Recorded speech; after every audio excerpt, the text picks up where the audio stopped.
Namaste. So you've been practicing? Yes. Very good. So today we will see the Pallavi, the beginning of the song Bhuvana Moga. Okay? So as I told you, this is on Krishna, and the Pallavi lines describe how handsome he is and about him. So the two lines explains that. So we will do that. Do Namaste.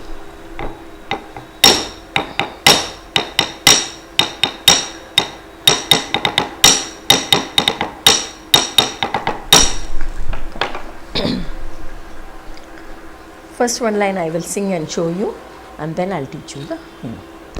Bhuvana Moga Saundara Sukumara Bhogadata Priyakara Kaumara Bhuvana Moga. This also comes after one beat. Okay? So every time when it finishes, it will be with the beat. Okay? Now you do.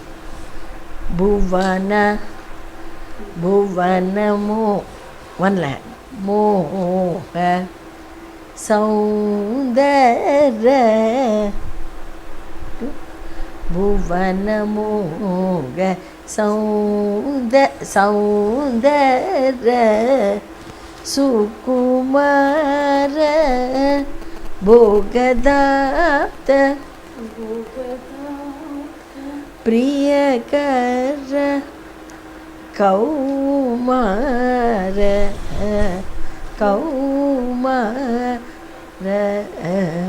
Do that again. Yeah. Do once again. Bhuvana Moga Saundara Sukumara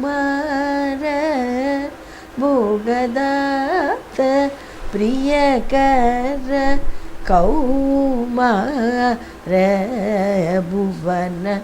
Do it once again. Bhuvana Moga Saundara Sukumara Bhogadapta Priyakara Kaumara Bhuvana. Both sides you must do, right and left.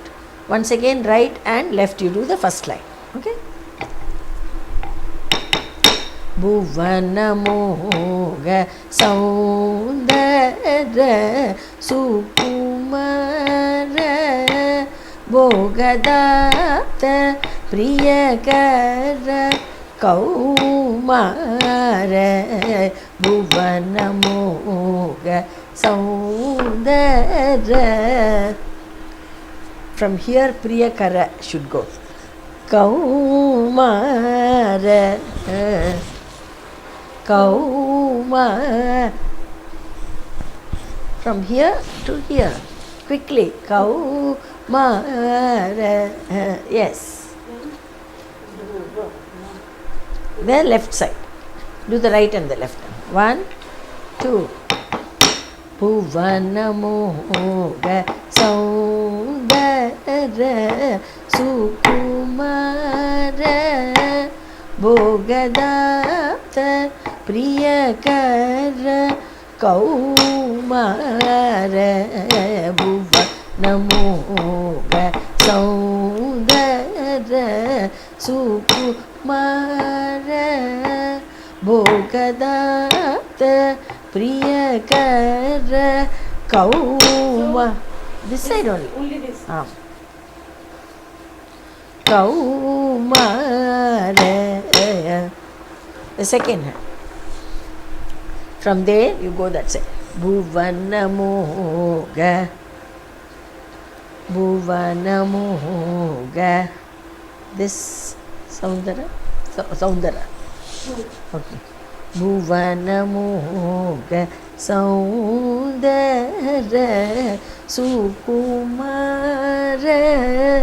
Bhoga. Sukumara, you keep the leg nati. Sukumara भोगदाप्त प्रियकर. Then Kaumara. Kaumara. Bhuvanamoga Saundara Sukumara Bhogadapta Priyakara Kaumara Bhuvana. See that Kaumara, jump little bit. Cow, yes, exactly. Do it again. 2 times you must do that. 2 times. Yeah. Bhuvanamoga Saundara Sukumara Bhogadapta Priyakara Kaumara Bhuvanamoga. Not up, this side. Bhuva, not up, down. Bhuvanamoga Saundara Sukumara Bhogadapta. Look at the moon. Bhogadapta Priyakara Kaumara.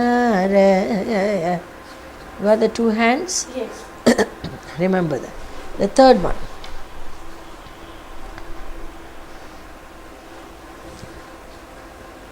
Third one, come forward and do Bhuvanamoga. Bhuvanamoga.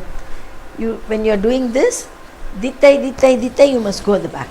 See, like this. Bhuvanamoga Saundara. Do that. Bhuvanamoga Saundara. Okay, sound से शुरू करते हैं. Yes. Bhuvanamoga Saundara. Slide jump. Saundara.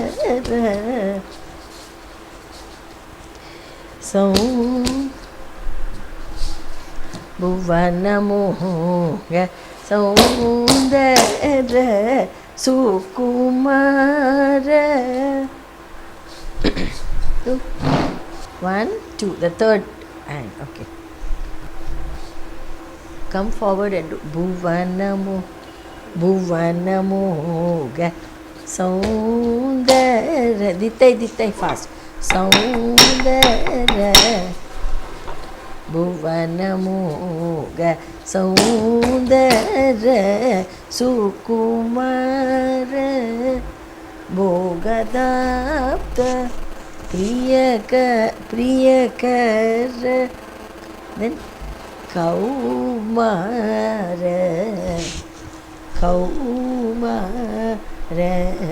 Bhuvana. Same thing this side. Left side. Do that. Bhuvanamoga Saundara Sukuma.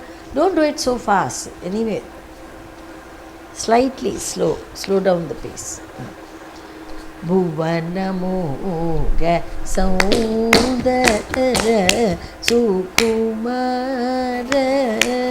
Bhogadapta Priyakara Kaumara Bhuvanamoga Saundara Sukumara Bhogadapta Priyakara Kaumara Priyakara Kaumara. Okay, the fourth one.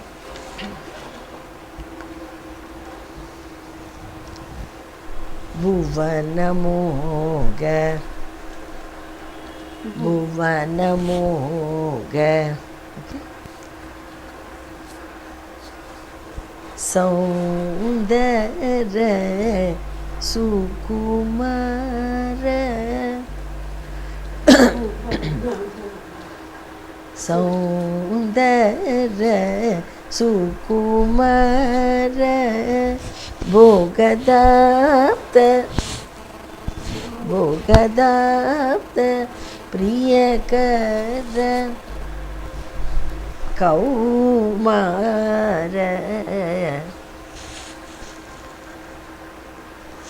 You should play the flute. Or you just do Kaumara. If you have time, quickly you must take it out. No, you stand like this. Swastika. Swasti. And then don't take it from here because there is no that much time there. So, this and this should be Kaumar. That should be simultaneous. Kaumar. You're playing the flute. So do that. The fourth one. Bhuvana. Bhuvana Moga Saundara Sukumara Bhogadapta Priyakara Kaumara Bhuvana Moga Saundara Sukumara Bhogadapta Priyakara Kaumara. Very good. So all this 4 hands, 2 times you are doing. So we can compose 2 more on this. Okay. Do the last hand of this Pallavi. Okay, I'll teach you. Bhuvana. Bhuvana Moha. Then Saudara. Saudara Sukumara. Keep it near the face. Sukumara Bhogadapta. The people are at awe with his looks. Bhogadapta Priyakara. At the same time, the love. Priyakara. Okay. Then Kaumara. You twist and do the Krishna pose. Kaumara. Yes. Do that once again. Bhuvana Moha. The worldly beings are all in love with Krishna. Bhuvana Moha Saundara Sukumara Bhogadapta Priyakara Kaumara Bhuvana Moga Saundara Dara Sukumara Bhogadapta Priyakara Kaumara. Good. Let's twist well and do the Krishna. Now how many hands you have learned? 5. So all the 5, 2 times you must do. Right and left. Right and left. And then Bhuvana. Then you stand for one line. Bhuvana Moha. Wherever you are finishing it. Bhuvana Moga Saundara Sukumara.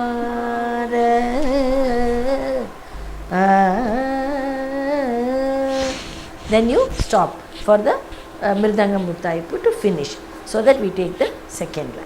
Okay. Now practice. Now the Anupallavi. Okay.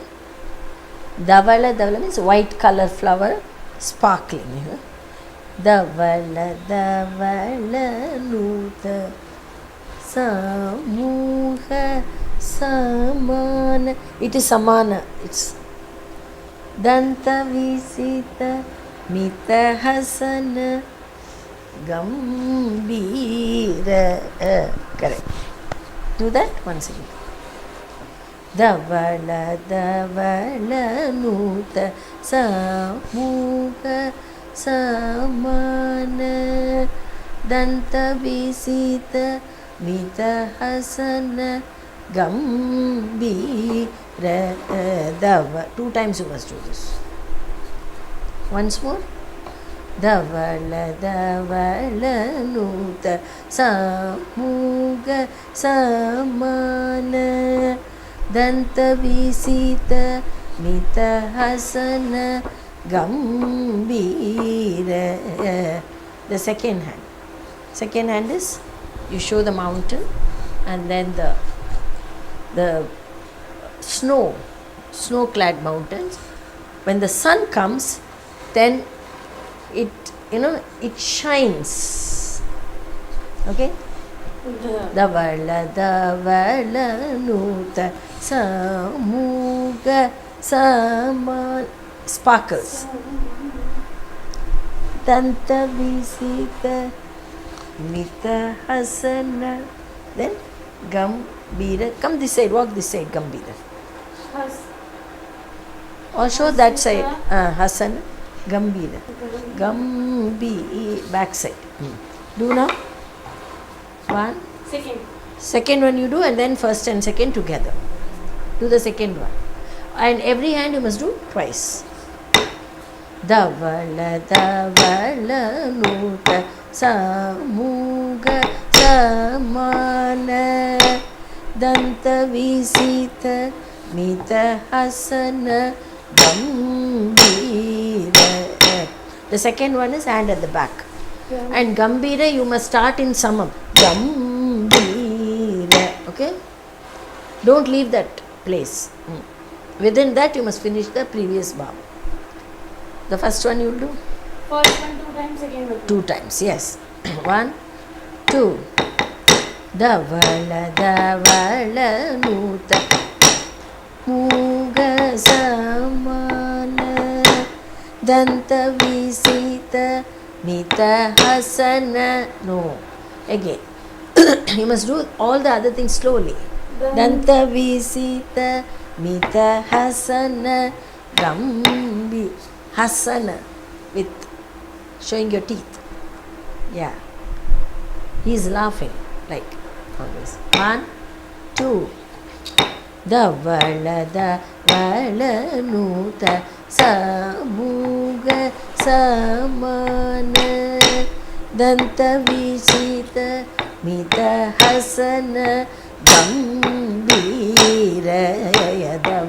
Dhavala nuta samuga samana Danta visita mita hasana gambira. Dhavala dhavala nuta samuga samana Danta visita mita hasana gambira.